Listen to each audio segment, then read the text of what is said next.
Peace. Greetings to you all. It's your brother Nyhiem, BKA Lord Abba, aka Mr. Just the Facts. Let me know if y'all can hear me okay. Put a one in the chat if y'all can hear me.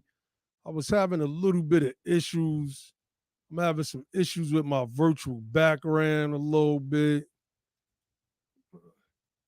I think that's what happened when you don't keep this thing cranked up. So that means we got to keep this thing cranked up. Okay, so everybody is saying that they can hear me. Perfect.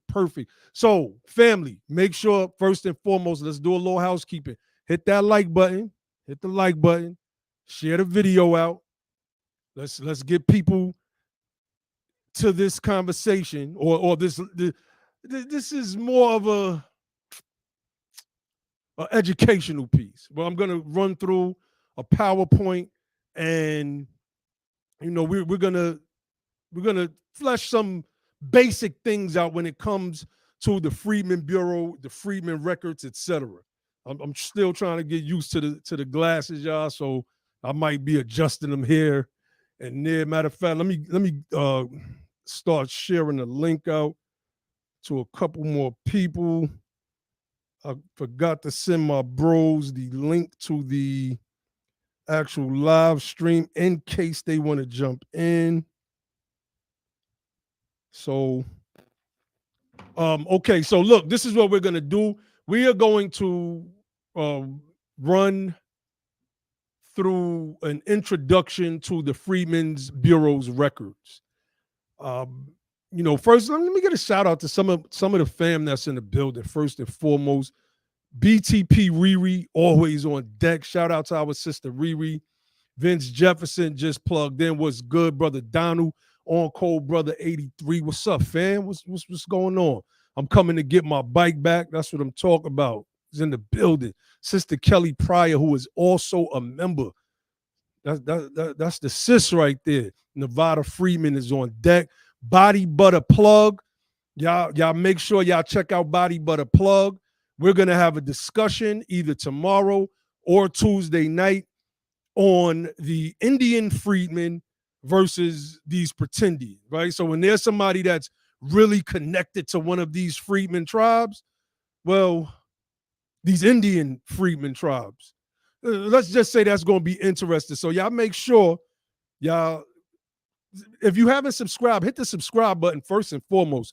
Click that little bell icon next to the subscribe button so that you'll become notified every time Be the Power goes live to bring you this dynamic content that we bring you. But you don't want to miss that. So it may either be Monday or Tuesday. So shout out to Body Butter Plug, Sister Donna C. Peace. EYB Entertainment said, cut the check. What up, BTP? That's what I'm talking about. BTP said, can't say it enough. That intro is straight fire. Chris Emaniki, what's going on, fam? Body Butter Plug said, I can't wait. And what the sister has been doing is compiling like a whole bunch of images that these pretendians have been using with the claim that these are somehow original Black Indians and how they were depicted here in North America, right? Man, I can't wait for that one. So y'all make sure y'all tune in. Y'all make sure y'all tune in for that one because that's going to be a classic. So, okay, look, this is what we're going to do. Now I got to figure this thing out first and foremost. So give me 1 second because the last time I did my PowerPoint presentation when I was deconstructing Roland Martin. Hold on 1 second.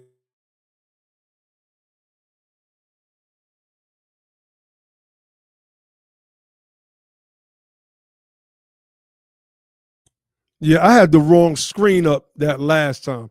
So what I'm going to do is I'm going to do my share screen, and I'm going to see if we can get into this PowerPoint. Peace, Miss Battle. I see you, baby Jake 77. I see you in the building. All right, let's see if I can do this.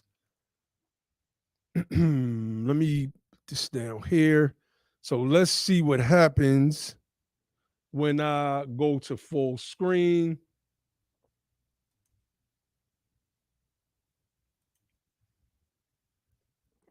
Give me 1 second, family. Nope, wrong screen is up. Okay.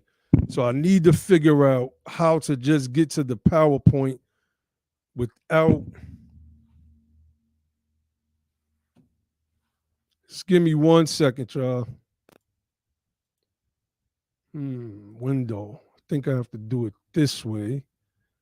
Let's see. Share.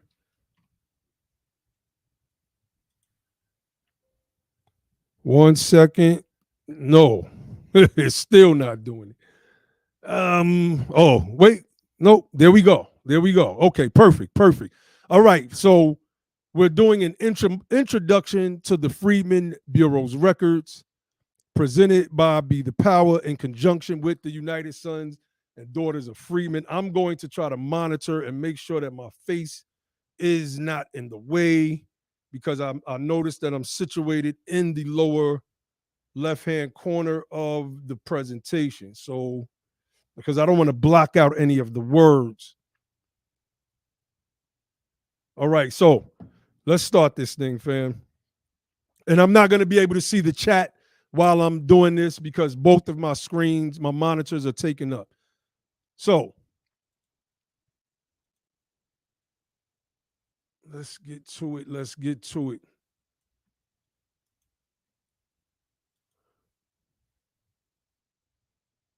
I don't know why my slides are not moving, fam.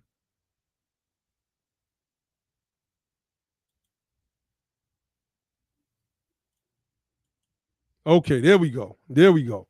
All right, learning objectives. What is the Freedmen's Bureau? Why was it formed? Is it different from the Freedmen's Bank and Trust? How was it organized? How did it function? How do you access the records and where? What does this mean for us as researchers? Next slide. So this is the legislative document, House Resolution 613, which is an act to continue in force a bureau for the relief of freedmen and refugees, June 11th, 1866, records of the U.S. Senate. So almost everything in this thing is super sourced. And we're gonna create a PowerPoint for the lecture that we're gonna do. We're gonna use some of this stuff, but this is basically for the public. So if anybody wants a copy of the lecture, make sure y'all send us an email at freedmen@usadof.org. Again, that's freedmen@usadof.org. Mods, if you could put the email address in the chat. So let's run through this. So the Bureau of Refugees, Freedmen, and Abandoned Lands, Group 105, established by an act of Congress on March 3rd, 1865. The Bureau was responsible for the supervision and management of all matters relating to the refugees and freedmen and lands abandoned or seized during the Civil War, duties previously shared by military commanders and U.S. Treasury Department officials. In May 1865, President Andrew Johnson appointed Major General Oliver Otis Howard as commissioner of the Freedmen's Bureau. Howard's headquarters were in Washington, D.C., but assistant commissioners, sub-assistant commissioners, and agents conducted the Bureau's daily operations in the former Confederate states, the border states, and the District of Columbia. So let me see. I'm supposed to be able to see my next slide. Okay, there we go.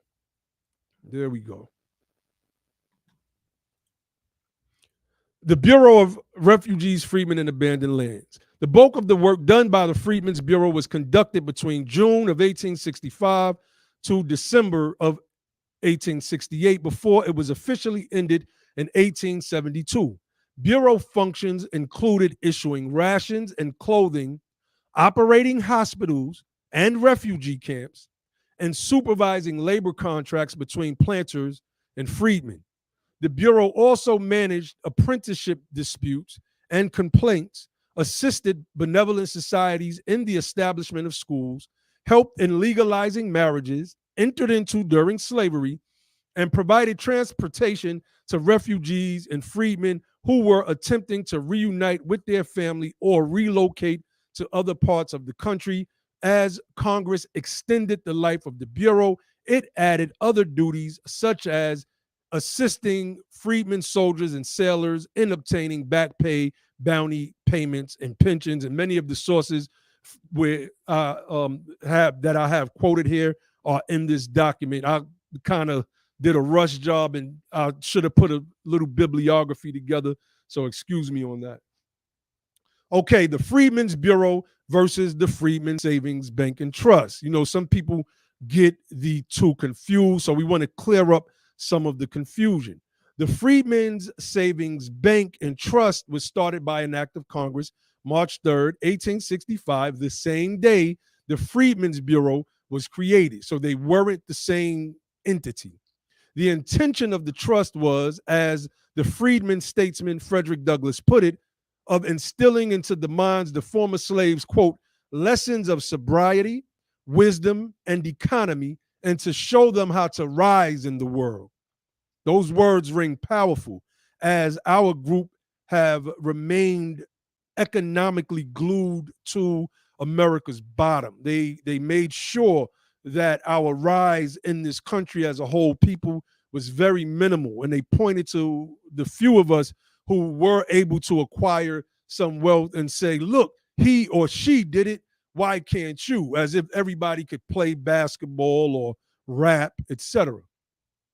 Because of greedy whites, as well as regulatory or lack thereof, and other issues, the bank was shuttered in June of 1874. It left 61,144,000 depositors with losses of nearly $3 million. After years of waiting, depositors only recouped a share of what was owed them. It was a bitter conclusion to a venture launched with great promise. Now, and again, some of you know this, and some of you don't. And this education is largely for those who don't, and to remind the people who are avidly studying our freedmen history. That $3 million that was lost, this was freedmen money. They say pull yourself up by your own bootstraps. Pull yourself up by your own bootstraps. Rugged individualism is what they tried to hoist on us, meaning if one person can make it here, everybody can make it here. Well, we were doing that fresh out of slavery. We made 100 years progress in a year. In a year. Think about when the bank, the Freedmen Savings Bank, is shut down in 1874. This is 11 years after 9 years after it starts. And freedmen were able to make deposits of $3 million fresh out of slavery. Some estimations say that today, when you count into all of the factors that come with inflation and all of the different banking jargon that I can't recall at the moment, some say that estimation is around $9 billion just from these losses alone. Okay, so why was the Freedmen's Bureau created? There was suddenly over 4 million people formerly enslaved, now free, without homes, stable employment, food sources, and misplaced from their family. Some slaveholders did not accept the decree of freedom, needed assistance negotiating pay for work intended as a welfare agency to solve the devastation within the southern states caused by the Civil War, as well as to assist the formerly enslaved with food, shelter, education, employment, and land ownership. Abraham Lincoln originally created the charter for 1 year. However, following his assassination, Andrew Johnson continually pardoned Southern landowners and prevented the formerly enslaved from owning property, instead focusing on the sharecropping system. This is something that we have touched on Be the Power on several of our live streams. Make sure you go back and check out our live stream the Bloody Shirt book club book review. That was one of our more powerful breakdowns that we did. I mean, it was really, really good. Make sure y'all hitting the like button. Make sure y'all sharing the video out. And I see that my face is covering up some of the words, so pardon me for that. I don't want to exit out of the presentation. So, like I said, if you want a copy of the presentation, and remember, y'all, I can't see the chat, but I just pulled my phone up so that I can see the chat. Let me put the email address in the live chat. It's in there now, Sister Riri. All right. So the next slide is, how was the Freedmen's Bureau organized? Chartered under the War, well, I am going to actually have to come out of the presentation. Chartered under the War Department, some in Congress believed it should have been administered under the Department of Treasury. The main field office in Washington, D.C. was managed by acclaimed war hero Oliver O. Howard. This slide has a link to a map of the field offices, which I'm about to put up. Each field office reported to a commissioner in the state, and the state reported to the main office in D.C. Most of the records are essentially reports from the field offices to the superintendents. These reports could be simple registers or also correspondence. This makes searching the records difficult because they are not always organized by record type, but by field office location. And I know because I've sat for hours collectively searching for one ancestor. I eventually found two. And you literally have to go, it's like searching through a PDF. You can't just type a name in and, it'll pop up. Unless someone has taken the time to digitize the records and record them by typing them into a database, it is a tedious task. And maybe that's something that we as United Sons and Daughters of Freedmen, meaning us as a people, can work on with these agencies or groups like Ancestry.com, like the Smithsonian, Family Search, etc., so that we could bring to fruition. So I am going to exit out of the presentation for a moment because I want to show, and let me put the website in the chat as well. Make sure y'all visit our website. If you haven't been to the website in a while, you're going to see that. Matter of fact, somebody just one of the mods, can y'all put the website in the chat for me, please? Because I want to try to get through this thing as quick as possible. All right, so this is, I was excited to show y'all this for whatever reason. These markers represent every place that there was a Freedmen's Bureau field office. This is how much attention the United States government put into our ancestors and their well-being. From Texas, which is the Midwest, all the way up the East Coast to Philadelphia, all the way up near Cincinnati,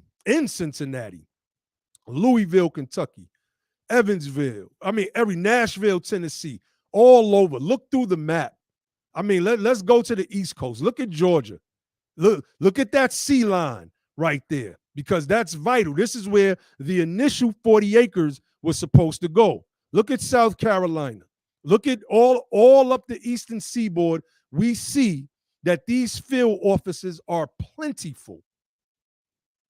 I was excited to show y'all this map because now the attention isn't placed upon the freedmen. It's placed upon foreigners and immigrants and those people who seek to keep us at the bottom with the white power structure that seeks to keep us at the bottom. And they've just come over here yesterday. That's why spaces like Sister Roz was holding today. Shout out to Sister Roz and Arthur Ward and Sister Angie and Sister Kelly talking about in Cobra and NARC trying to be the gatekeepers of reparations, saying things like they don't care if an immigrant got here last week, they deserve reparations from the government that harmed us when we got here almost 400 years ago, is absolutely asinine. And we must keep the pressure on these people. So I wanted to share that map specifically with y'all. And I can open up some of these links as we go along, but there's a lot of links that are in the actual PowerPoint. So I want to get back to the PowerPoint. Hold on one second, family. Let's get back to the PowerPoint. Again, make sure y'all hit the like button. If y'all are not subscribed, make sure you are subscribed to the channel. Hit that little bell icon so that you will be notified when Be the Power goes live to bring y'all this dynamic content and education. Okay, so next slide. Next slide. All right. Hold on. All right. How is the Freedmen's Bureau organized? The Freedmen's Bureau created records at the headquarters in Washington, D.C., state offices, and field agents. I just showed y'all a whole bunch of them in that last slide. Well, in the map that I pulled up from the last slide. Field office records, local, usually contain more genealogical data. That's something for us to think about as we're tracing our own family's lineage in these records. The Washington headquarters, the Freedmen's Bureau, the records of the commissioner, inventory commissioner, Oliver O. Howard. And the reason why I had him up on the last slide is because he is the founder of Howard University. It is his namesake that Howard, where we get the name Howard University from. The offices and divisions of records, official acts of the commissioner. Basically, it's just giving you the titles of the people that were over all of these different offices and divisions of the Freedmen's Bureau, and the field offices, the assistant adjutant general, the finance division, the chief distributing officer, the land division, the Fowler medical division, the claims division, the education division, the chief quartermaster. And on the state and local level, you had the assistant commissioner, correspondence, and the issuance, reports, other records, et cetera, superintendent of education. You had all of these offices. They put a lot of attention and detail into these things. And this is the blueprint. We have a blueprint for when we restart our Bureau of Freedmen Affairs and our Office of Freedmen Affairs all across the country. And we're going to be launching those initiatives really, really soon. So make sure y'all stay tuned and locked in with Be the Power. Make sure y'all go to the website, usadof.org. Join our email list so y'all can get updates, because we're serious about this thing, family. And we're not working with the workarounds. We're not working with the workarounds. We take this thing seriously. We're not in this for our own self-aggrandizement. I'm not getting paid a dime to sit here and teach this and show people what to look for in these records at all. I do this, and we do this at Be the Power and the United Sons and Daughters of Freedmen, because we truly want to see our people rise and win in the country that our ancestors built. Simple as that. Okay, so let's go to the next slide. What types of records were created? Registers listing names, ages, formula. Remember, wait, family, this goes back to our families that were enslaved in this country. So I want you all to understand how important this is. This is important. And these are the things that we have to look for when we're doing this search. And BTP and the United Sons and Daughters of Freedmen, pretty soon we're going to hire a genealogist, and eventually a team of genealogists to assist people with searching their own records. We don't necessarily want to do the work for people because it's personal in that regard. So we can hire some genealogists that are interested in helping with this program, because a part of why let me explain this too. A part of why we created the United Sons and Daughters of Freedmen was to help create a reparations database. This is one of the things that Dr. Darity and A. Kirsten Mullen mentioned in their book, From Here to Equality, Reparations for Black Americans in the 21st Century. And this is something that we have adopted. And when we created the United Sons and Daughters of Freedmen, it was one of our primary goals. We don't list it in our vision or mission statement because we see it's a little weightier task that is going to come somewhere down the line. But for those of you who remember when we were doing the launch, that was one of the elements that were included. So what types of records were created? Registers, listing names, ages, former occupations of freedmen, and names of residents of former owners. Marriage registers, listing names, addresses, age, and complexions of husbands, wives, and their children. So they were basically saying, dark brown or light tawny or whatever terms they use. I'm pretty certain they didn't use light skin, yellow, or red bone back in those days. The census list, applications of rations or relief. I found one of my ancestors, and I'll pull that up in a few, through a rations record for Ridgeville, which is in Dorchester, South Carolina. Labor and apprenticeship contracts. We're going to pull some of these things up as well.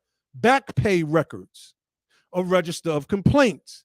Like our people, the freedmen, have the highest amount of hate crimes committed against us in this country. Our complaints go unheard. Democratic shills like Roland Martin and Greg Carr and those types of people, they are designed, Tamika Mallory, to get in front of our claim, our gripes, our grievances for redress with our government. And they serve as buffers so that we can't have a direct line of communication with the powers that be. And this is why everything that we teach here at Be the Power and the United Sons and Daughters of Freedmen, from this Freedmen history, its status, legacy, etc., to the Black South strategy, as I call it, or as Josh calls it, Operation Closed Fist, is vital to us regaining our power in this country and smacking these buffer classes out of existence. Let's continue. Personal data about freedmen soldiers, including company and regiment, school records, register of patients, medical records, registers of bounty claimants, court records, claim records, records of murders committed against freedmen. I mean, I've seen so many of those doing these researches. It's just crazy. And I mean, we've seen it in the history books, but to see it in the actual freedmen records, it gets to you a little bit. Records relating to property, restoration, and homesteads. And we're going to pull a couple of those up as well. So again, I know y'all can't see the whole slide. Freedmen, and let me put that in the chat again. The email address. I will email y'all all a presentation of that copy. So just make sure y'all send the email and put PowerPoint presentation in the subject line. Okay, so challenges using the records. What are some of the challenges? Right? Because this is our family that we're researching for our own livelihoods. The records are limited in scope and time period they cover. Not all of the records are indexed.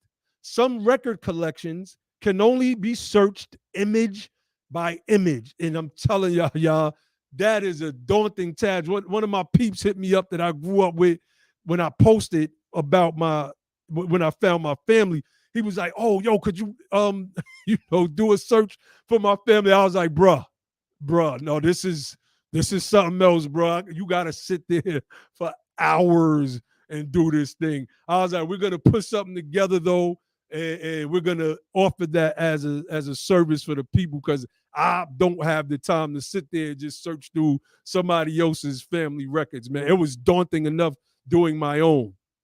Let me continue. The record type and quality vary with each state and field office.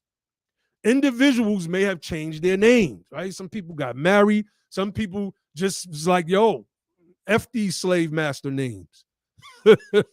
I'm changing my name to something else, right? Some people took on the name Freeman. It's like, I'm not using uh, Johnson or Williams or Wade, etc. I'm using Freeman. And that's how you get a lot of people named Freeman in the first place. Not all records survived or are available in searchable formats. FamilySearch.org is an excellent resource. And mappingthefreedmensbureau.com is an excellent resource.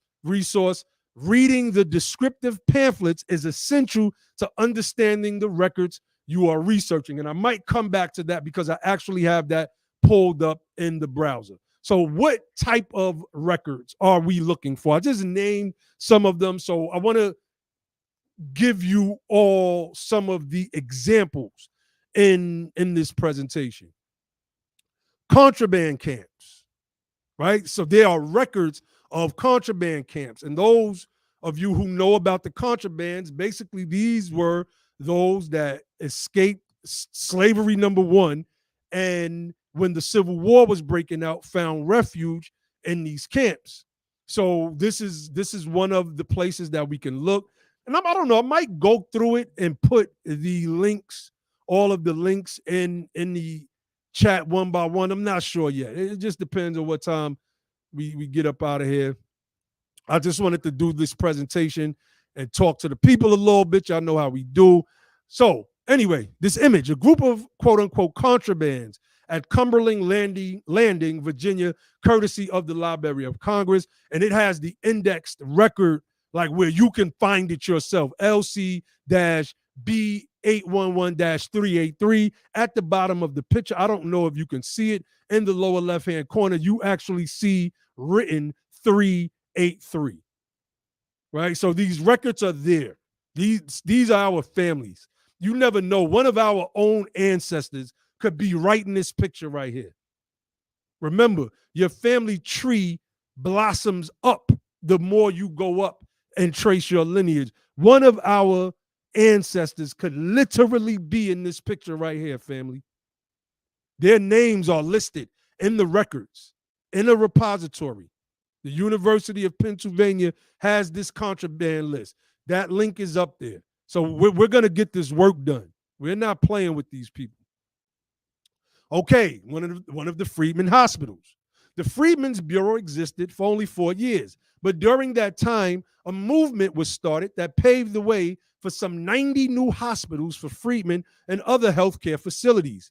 Each state acquired some type of healthcare facility around 1865 through the turn of the century. By 1900, there were about 40 Freedmen hospitals, family. 40 Freedmen hospitals. Go to our website, look up BETHEPOWER.org, look up our 12-point program, our 12-point agenda, the things that we are pushing for, the things that we are demanding. And you'll see that demand number 10, states that the medical, or I can't remember how we worded, but basically the healthcare is to the black woman what incarceration is to black men, or something to that effect. And because these hospitals have been removed,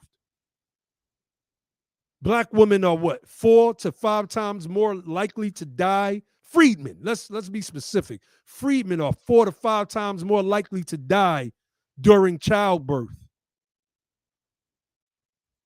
than white women and other groups. They took the hospitals from us. What's called Howard Hospital today was called the Freedmen Hospital up until 1972, I believe it was. Somebody can correct me in the chat. Somebody correct me in the chat. I'll just check the chat. Body Butter Plug said that she's identified so many ancestors. It's crazy. And the Freedmen, the Cherokee Chickasaw, Choctaw, our cousins in them. Those are our cousins over there.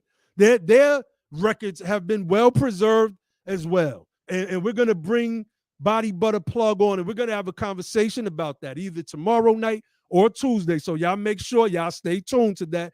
We going to serve up some more pretending. We're not going to stop riding on that nonsense because it's a disrespect not only to our ancestors, but to their direct lineages. So the rest of this caption reads, these homes at 321 to 323 South Washington Street were used as a contraband hospital in Alexandria, Virginia. The photo from the National Archive. So like we know where these places are now. We know where these places are now. They have addresses from 321 to 323 South Washington Street in Alexandria, Virginia. We know that there were Freedmen hospitals there. We see a Freedmen's Hospital ambulance, family. We got to bring all of these things back.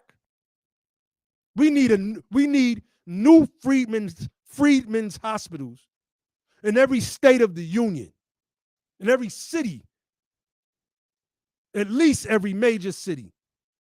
We need a Freedmen's Hospital, and nurses and doctors, medical professionals, CNAs and RNAs and heart surgeons and every other type of surgeon. A Freedmen stock being trained up so they can stop going to the Philippines and getting nurses and giving them the jobs by placing them in agencies and try to pay Freedmen CNAs $12 and $13 an hour and pay these Filipino women who can barely speak any English $20 to $30 an hour. And I know that firsthand. This is our history right here. It has already been done.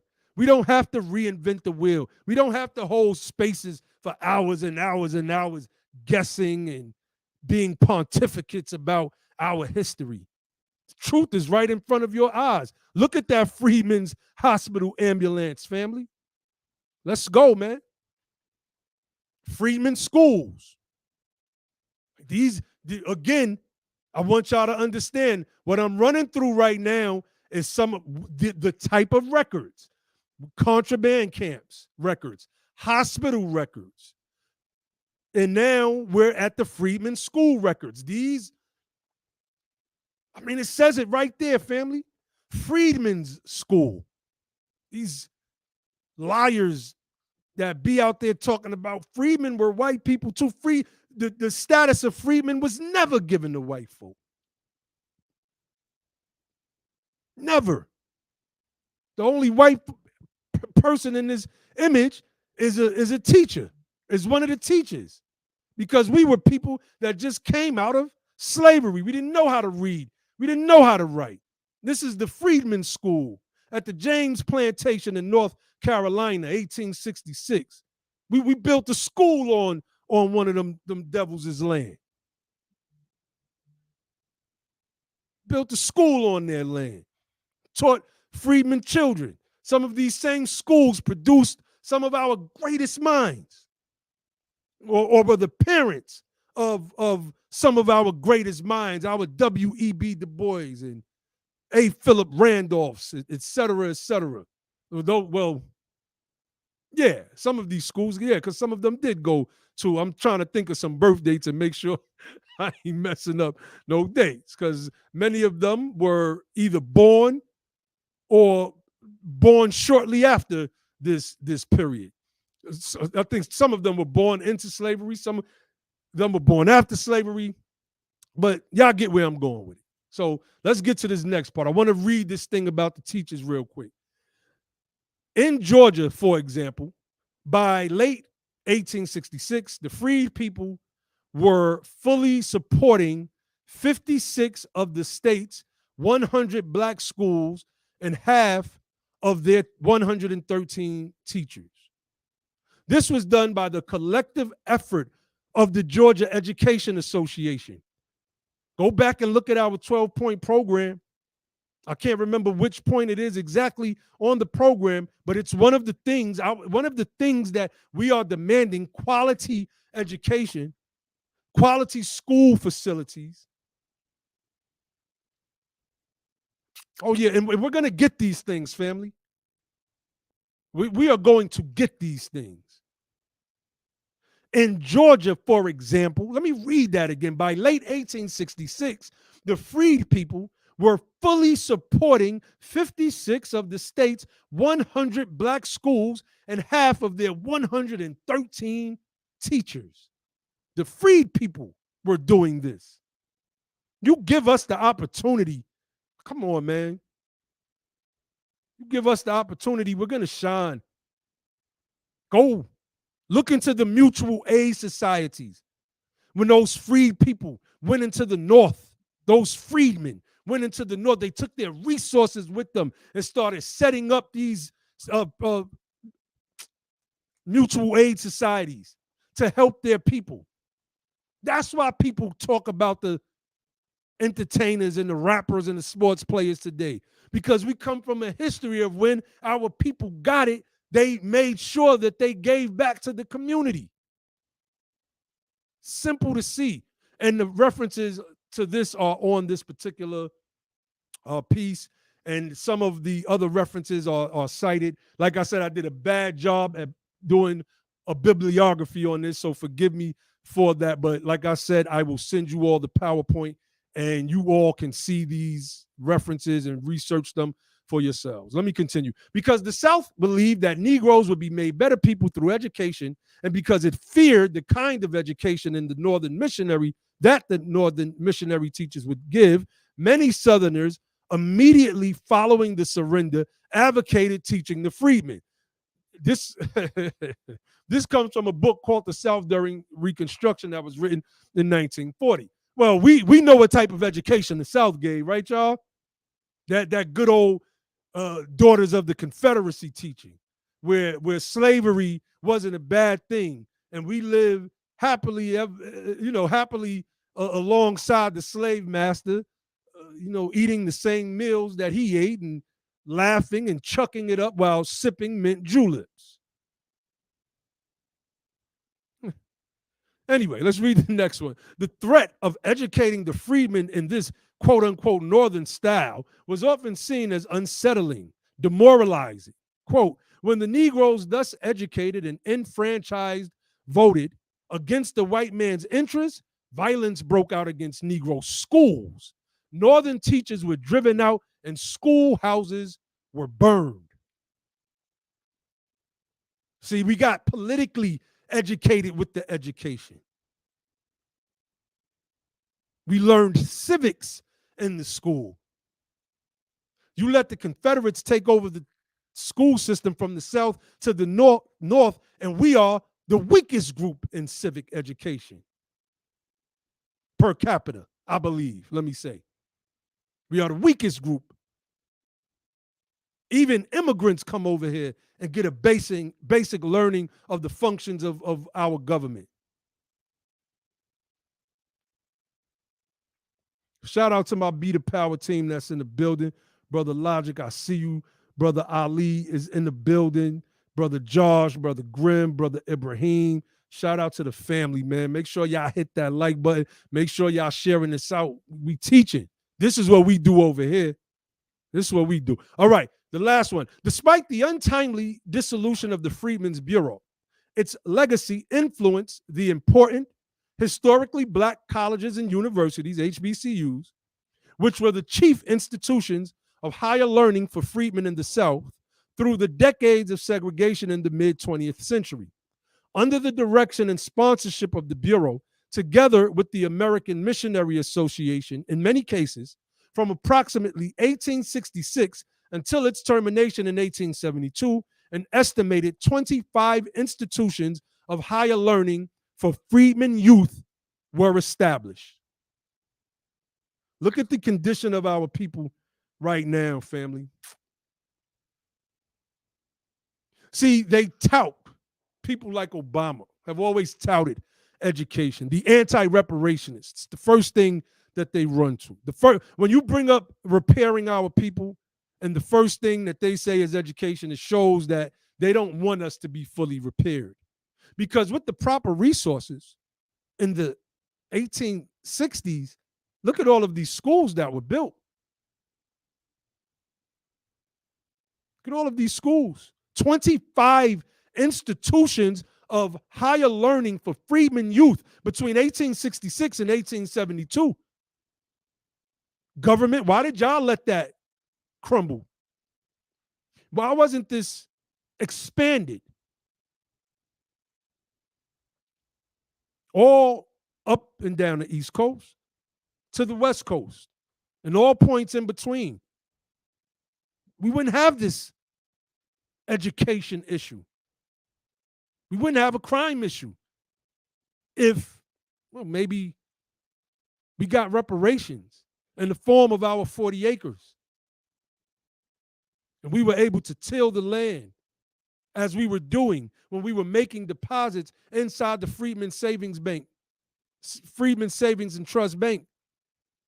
You plundered it. You let it get plundered. Then told us to start from scratch. We are the most start from scratch people in the history of the world.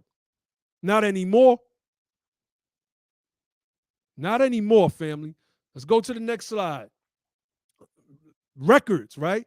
Remember, I told y'all that I found a ration distribution record for one of my ancestors from Ridgeville, South Carolina. So let's read between, this is one of the records that we're looking at. This is what we're running through. We're giving you all a blueprint of what to look for, how to find your family. And we may run through some links. It's not too late. This one, the timing is pretty good, so I'll extend it a little bit further. So it says between 1865 and 1869, it distributed 15 million rations of food to freedmen and 5 million rations to impoverished whites, and set up a system by which planters could borrow rations in order to feed freedmen they employed. The Georgia local municipalities were reticent to distribute rations to those who were, quote unquote, capable of work. They were doing it. They was doing it then. They were doing the same thing now. That's what the welfare to work. Let me pause. That's what the welfare to work program was, family. They boxed us out of jobs, created the ghettos through redlining, bottlenecked us there because we could afford to live no place else. We weren't even making the same wages as white folk. They removed the fathers from the homes. Well, while offering, let me say, while offering new homes and affordable housing, they said that the fathers couldn't be there unless he had a job in some cases. Then they didn't let him get a job. He had nowhere to live. So he had to sneak in and live with his wife and children. People don't understand. They created this welfare system that they boxed us out of for 30 years. A whole white middle class in the United States of America was built up off of a welfare system. Then when we started to get it, they said no, they should be able to work. Then they said, we can't hire you, Negro. Get out of here, nigger. We have no jobs available for you. Then they came with the welfare to work program and basically said, we got Negroes like in New York that can do community service. We keep locking them up for nothing. I was getting arrested for standing in front of my building where I lived at. Then they try to get me to do community service. I'm like, hell no. Hell no. But this is what they were doing in cities like New York. Welfare to work programs had them working in the city for the same, giving them the money, the same welfare money, working alongside people that was making full hourly pay. Come on, family. It says, however, incidents like the smallpox epidemic of 1865 and 1866 stretched the antebellum system still in place that was only capable of handling a small amount of paupers. Despite this extra assistance, there was still underlying resentments from local authorities, quote, to assume the expense of administering social services to blacks. Don't give them nothing. This was going on in 1866. Remember, the welfare program started, I believe, in the 1930s. We didn't get on it until, I believe, the 1960s. And when we got on it, a social service, there was resentment from whites. Don't give them anything. Obviously, civil authorities understood that they had one great tactical advantage over the Bureau. They simply could refuse to act if they wished to stymie the agency's plans, shortchange the freedmen's needs, and escape responsibility, which is exactly what they did. This is what happens when you put the rebel Confederates back in power. They sabotaged us. We still found a way to make a way out of no way. It wasn't good enough, but we're here. And some of our people are suffering from mental issues that a lot of folks simply cannot fathom. But we gonna make it, family. As long as the sky is blue, we gonna make it. And that's a fact. So this photograph is the dealing out of rations in Uniontown, Alabama. Photographs relating to farm management investigations, 1896 to 1921, records of the Bureau of Agricultural Economics, and it gives you the record group 83, National Archives, et cetera, et cetera. We got a few more, and I'll have a discussion. I'll put the link in the chat for my bros if they want to come on and build on anything that they've heard. But let's look at this stuff, man. Marriage records. There were our ancestors, when they had the status of slave,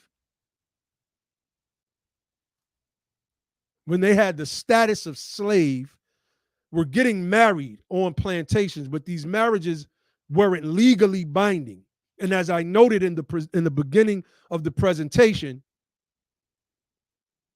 one of the functions of the Freedmen Bureau was to legalize and legitimate the marriages between freedmen and women.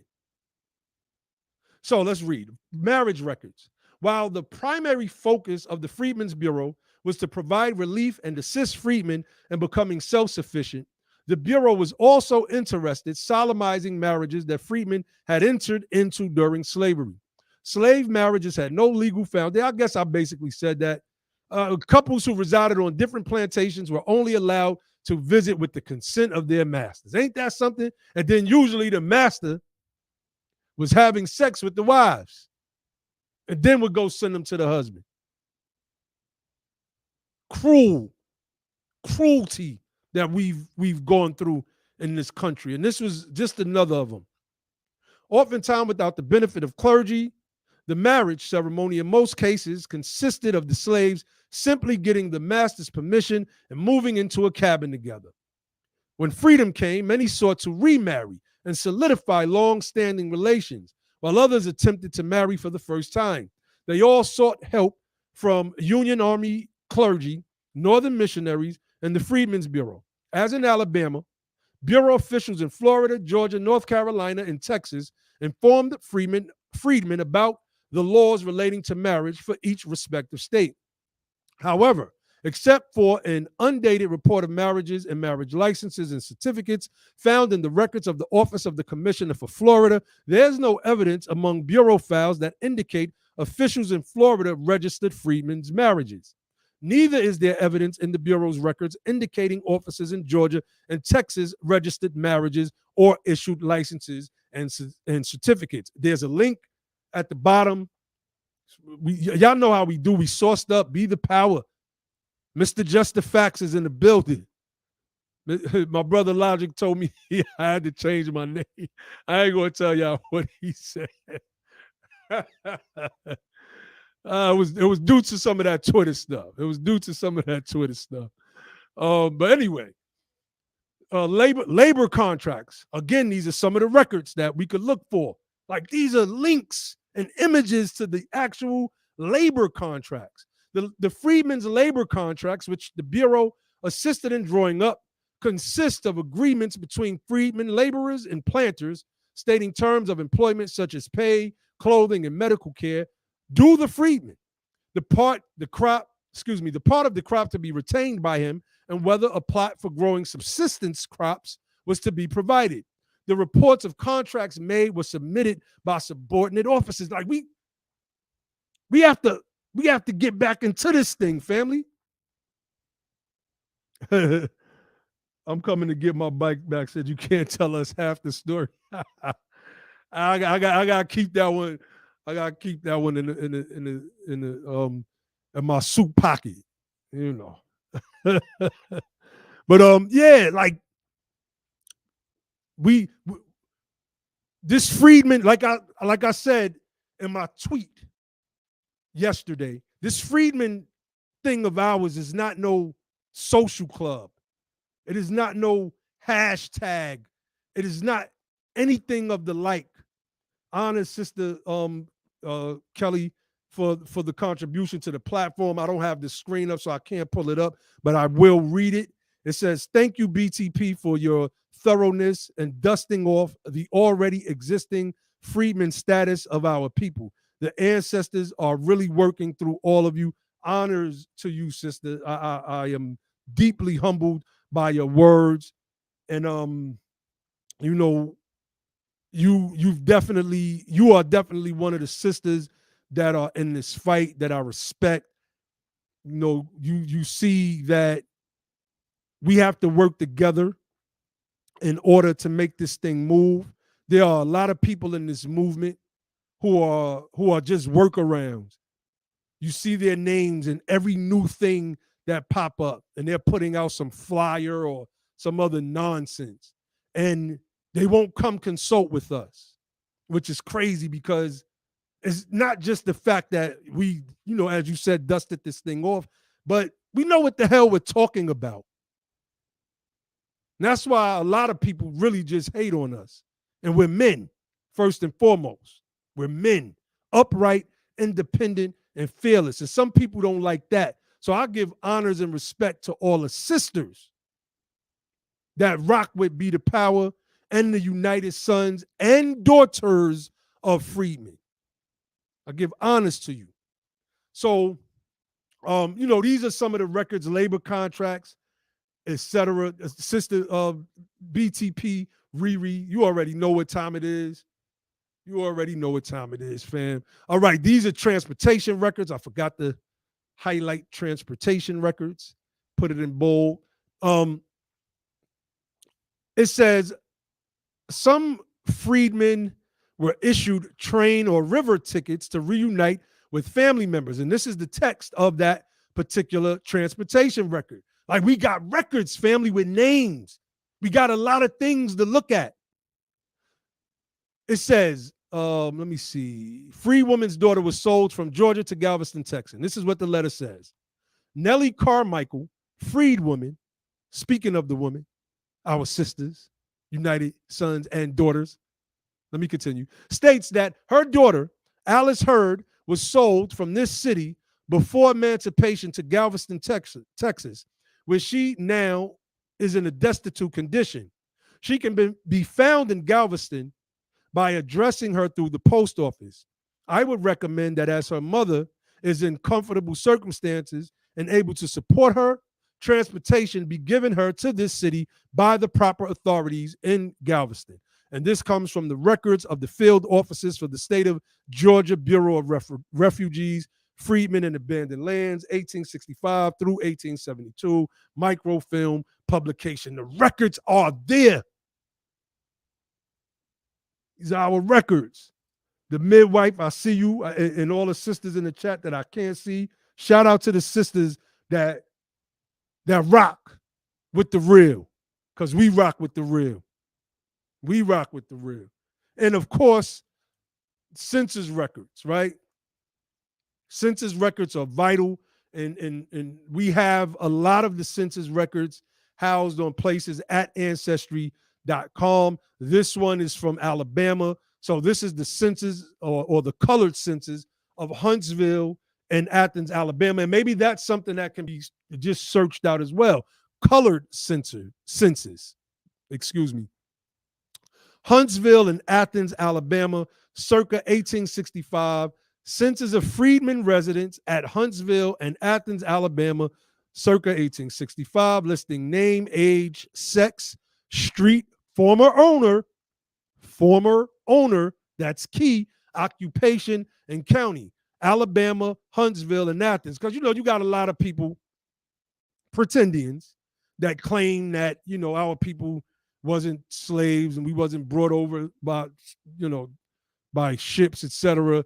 When you start doing these genealogical traces and you find your name, let's just say you find your ancestor in a record like the one shown on the screen, and you see that this person, quote unquote, owned your ancestor, 1865. But you notice that he was or she was the son or daughter of the original slave owner. You get to search the records to show where the quote unquote slave was purchased from, which ship they came off of, or which plantation they were sold from, and which ship they got off of before they were housed in that plantation.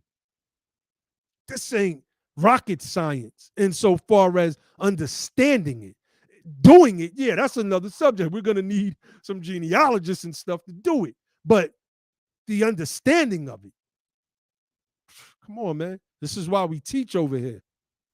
That's why we do what we do. And here's another interesting record that we can search. Now we know abandoned lands. This is a land order for Richard Brown, April 1st, 1865. And it reads, permission is hereby granted to Richard Brown to take possession of and occupy 40 acres of land situated in St. Andrews Parish, Island of James, South Carolina, Berkeley District, labor contracts, M1910, roll 62. What does that open us up to, family? That opens us up to look more into redress for specific families, because we know that Richard Brown didn't keep this land in St. Andrews Parish. This was 1865. These Confederates ran these people out of here. But let's read the caption. If contract reform was Tilson's most constructive contribution to the Bureau's experiment in Georgia, land restoration was arguably his most memorable. In January 1865, as the Civil War neared its end, Union General William T. Sherman issued his famous Field Order Number 15, which granted possessory title of abandoned lands along the southern coastline to formerly enslaved freedmen, is what it's supposed to say. Freedmen worked the land on Sherman's reservation until the fall of 1865, when U.S. President Andrew Johnson overturned Sherman's order and instructed Bureau officials to arrange mutually satisfactory agreements between planters and freedmen holding competing claims to coastal properties.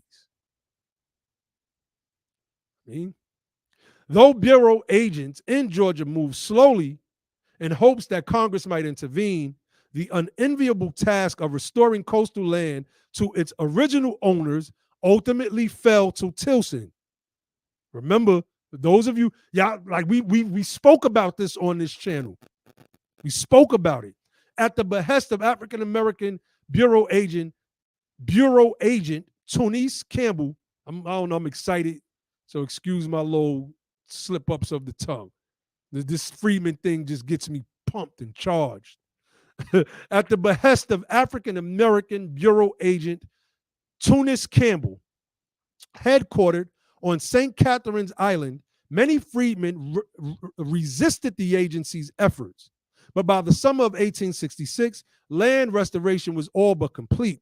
Later legislation allowed a modest number of Georgia's freedmen to exchange legitimate land grants for warrants guaranteeing smaller parcels of land in South Carolina, but most had little choice but to work for their former enslavers, and many lost faith in their northern benefactors. And this is from Edward Hatfield, Freedmen's Bureau, New Georgia Encyclopedia, last modified September 16, 2020. The link is there. There's a man that he mentions called Tunice Campbell that you all should look up. Oh, hold on. Honors to our sister Camila Moore for the contribution. Shout out to our sister that's out there in California putting in that work. Congratulations on the disaggregation bill that you all have got going. And we see y'all in the fight for AB 3121. We're supporting our family out there. And we just want to give you and the people that are working out there honors, man. So she said, listening with my mom in the car, headed home after church. Thanks for another great Sunday school lesson. And thank you, sis. Thank you for your contribution. And we're honored. We are honored by everybody that's listening in and tuning in and not only enjoy but appreciate this education that we strive to bring to our family, because we believe that when we are all on the same page, how that song go, ain't no stopping us now. Man, I'm gonna play that.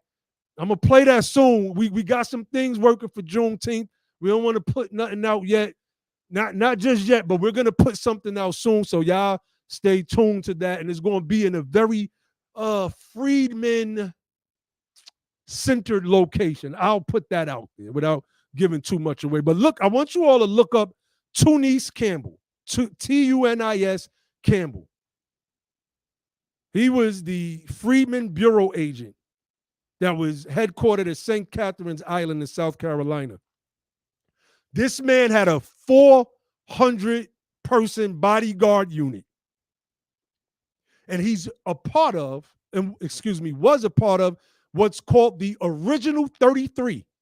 And I want you all to look up the Original 33 and add that Freedmen history into your archives and talking points, because people need to know about our ancestors who were the political giants.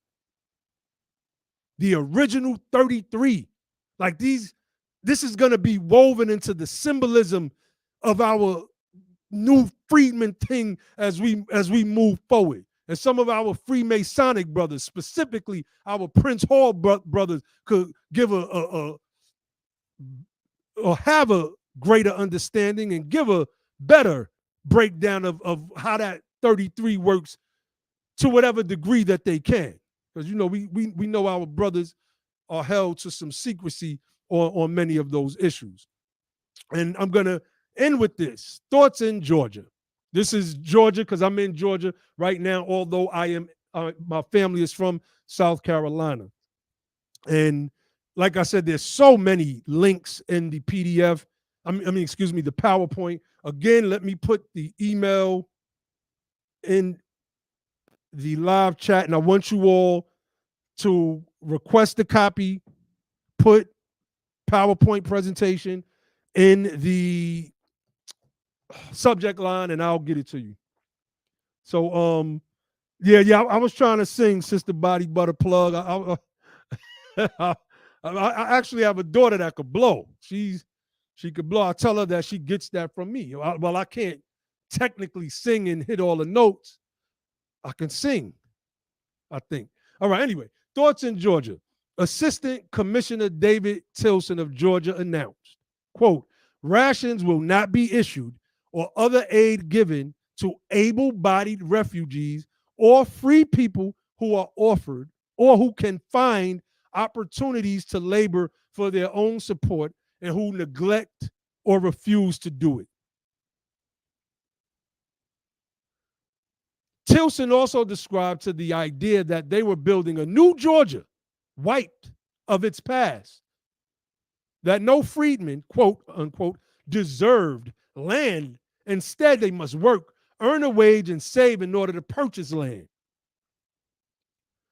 Let me read that quote again from Tilson.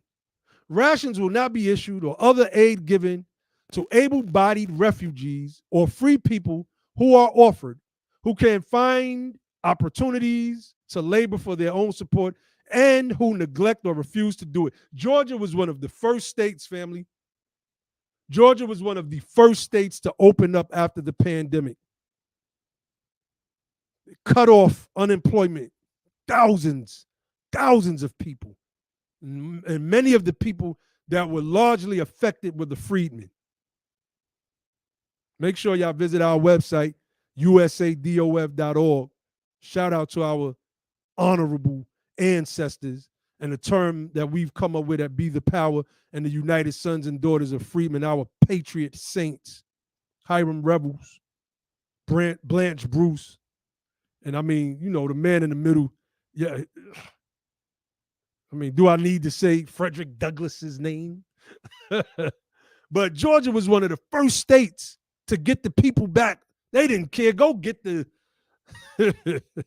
go get COVID. We don't care. We're opening the state back up. We're cutting you off of unemployment. You get back to work. If you get COVID, so be it.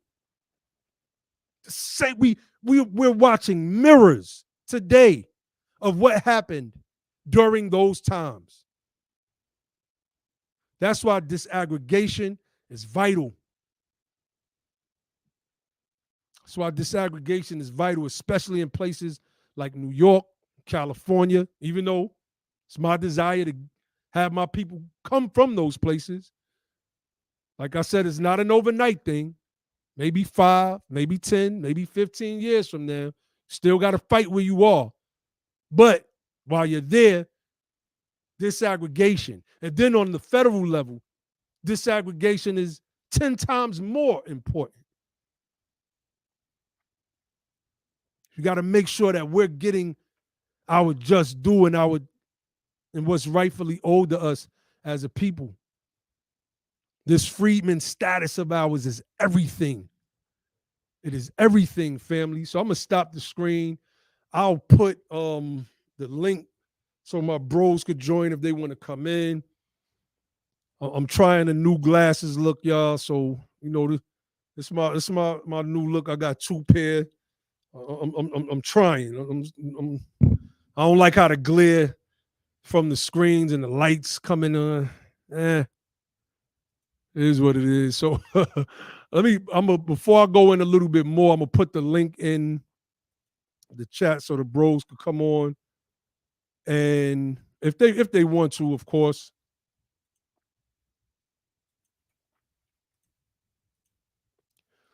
And one of the things that I want to pull up again for you all was that map. That map was just so powerful to me. Many of you came after I pulled that map up. So let's pull that up again. Let's pull that up again.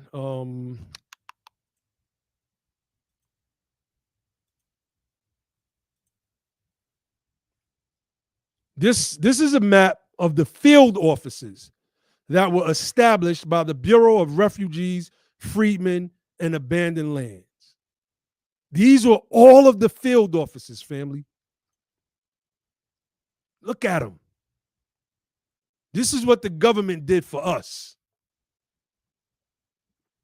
Take a look at that for a moment. Just want y'all to look at it for a moment.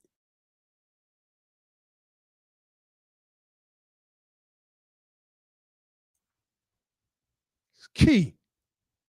That is key. Honors Sister Angelique Jackson. Appreciate y'all. Y'all keep doing what y'all do. You know, man, 3 sisters have donated to us so far. No, because I heard we was misogynistic. That's what I heard. Anyway, honors Sister Angelique for your contribution. And you know, honors to everybody that's listening in who's appreciating this education. You know, words can't express how much we appreciate you all that support our platform. Shout out to everybody that sends in anything through the Cash App. Cash App, be the power. You know, the Cash App handle. Honest to everybody that's real about doing this Freedmen work. We're not here to play with anybody, and we feel that we should be gatekeepers of it. We're not going to let people run and make this thing some, you know, some social club on Twitter. I had somebody ask me, so wait a minute, Freedmen is a political status? Like, what did you think it was? Because we've been saying it for the for the longest. Some people don't care about the truth and the facts. And those of you who do, the real, we are going to be the ones that lead our people to the promised land. Not no Twitter group, no hashtag group, none of that. Us. We're going to be the ones that lead our people to the promised land. Amen, sister. Honest, Sister Riri, honest to you. Dean Smith said, that's crazy. And what's crazier is that no one knew about the Freedmen status. They didn't teach us about this, bro. Look at the field offices, family. Let's start expanding this stuff again. I don't know why I was just amazed by this. This just amazed me when I first seen it. I wish I could collapse this side so that I could just have like a full screen. Boom, there we go. Perfect. Okay. Look at that. Look at that, family. Look at that, man. This is what the government did for us. And the government pulled most of this back. I mean, let's open it up. Go up. Let's go up the eastern seaboard. I was talking about this earlier. All the way that we talked about Florida not too long ago. We were just talking about Georgia, South Carolina, North Carolina, Virginia, Delaware. I mean, all over, Kentucky, Maryland, Wilmington, Delaware. I mean, close to Philadelphia, like all the way, looking the mid, all the way up to Cincinnati, Louisville, almost near Indianapolis, family, almost near St. Louis, in Nashville, Tennessee, Memphis, Huntsville, Birmingham, all over the place. These were the centers that were set up for the Freedmen. Now let's pull that back some, because I've been sharing several maps lately.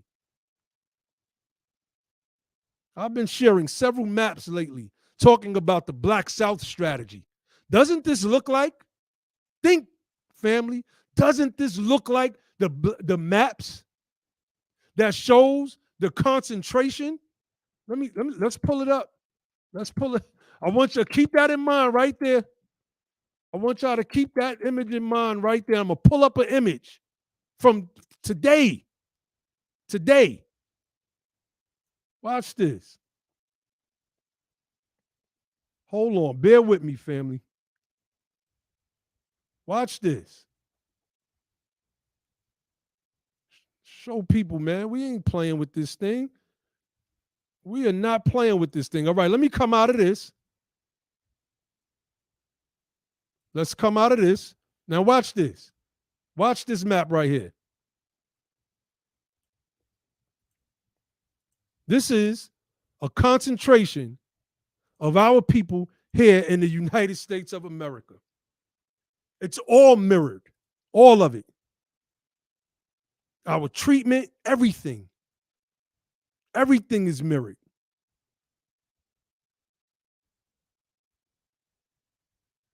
Look at that. This is where we're at now. This is where we're at now. Let's go back. Wait, one more. I just want to pull that map up one more time. And then I'm going to pull up some of the links so we could get to, just show people how some of these records look. Let's look at that again. That mirrors that map that I just showed y'all. Let's pull back some more. I mean, the bubbles is kind of bleeding on up into the, because they're keeping their same size, but it's basically the same thing. This is the South. This is where our power is at, right here. And we can have it if we want it. We could have it if we wanted. So I'm going to close this out. And matter of fact, I'm going to put the link directly to this map in the chat.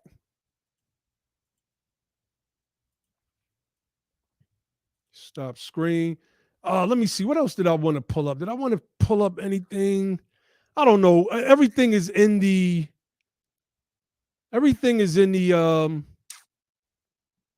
PDF, the PowerPoint, excuse me. So if y'all want it, just hit me up. Like I said, we're going to make sure that we educate our people. We want people, maybe a month from now, we'll do a live stream where we get people to come up and talk about their ancestry that they were able to locate in these records. I think that'll be a good thing for us to do. You know, let's start building. We're all, as freedmen, we're all interconnected in some way, shape, form, or fashion. Some way, shape, form, or fashion. So I'm not going to be on here long. I just wanted to come on and give that presentation. For those of you who missed it, Ali said, yes, that would be great if we could just get the people. Matter of fact, let me pull up one of mine while I'm talking about it. Let me see. Let me see if I could pull up one of mine. Because I don't know what I did with the other one that I stored.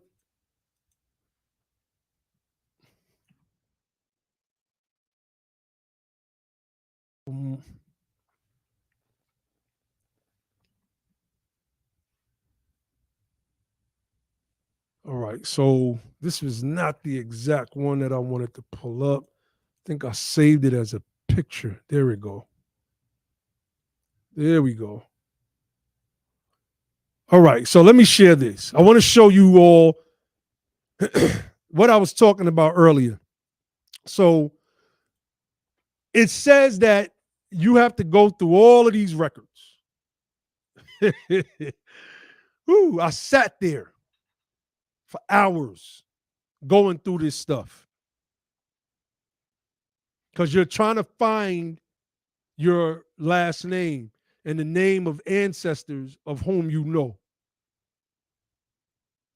You're trying to find particularly my last name, which is very, very rare and unique. It's very rare.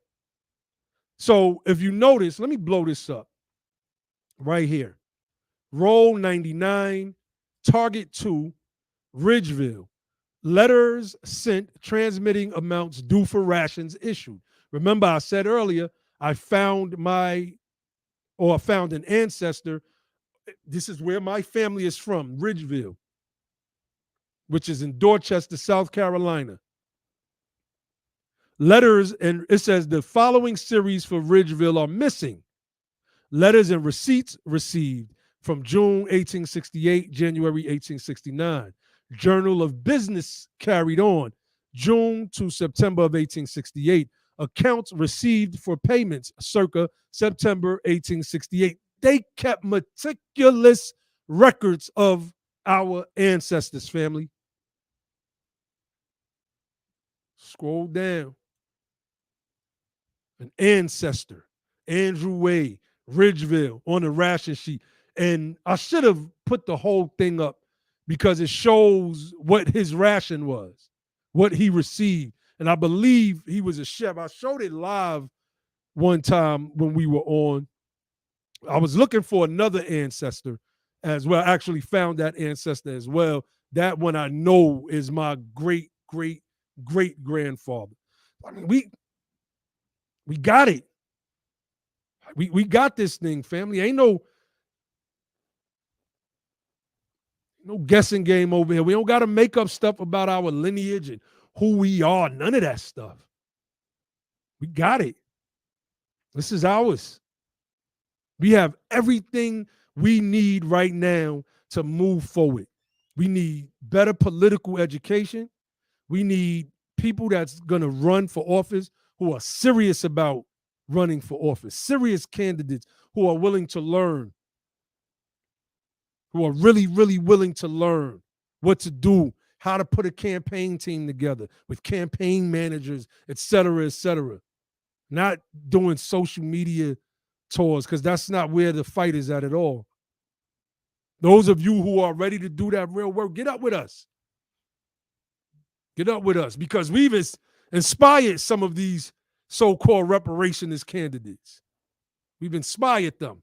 And if they're honest, they'll say it, because we got them right on this channel and the other one admitting it. I got my political education from BTP. Thank you. Thank you. Anyway, we are going to get up out of here. Shout out to everybody that tuned in. Again, let me put the email address in the inbox so that y'all can get the PowerPoint. Oh, I'm putting it in the wrong place. Put it in the live chat, excuse me. And we are going to get up out of here. I hope you all learned something. I hope this helps you on your pathway forward to finding your ancestors in the Freedmen records. This is our history. We got to own it. We got to claim it. We got to let people know that we coming and they can't stop us. We got everything we need. They cannot stop us, family. So with that, honor Sister Camila. She said, thanks for sharing a bit of your family history. Very moving. Shout out to everybody that tuned in today. We're going to keep doing what we do. I'll leave y'all with the motto of the platform, which is don't just fight the power, become the power. And then and only then will you have the power to make a change. With that, say peace.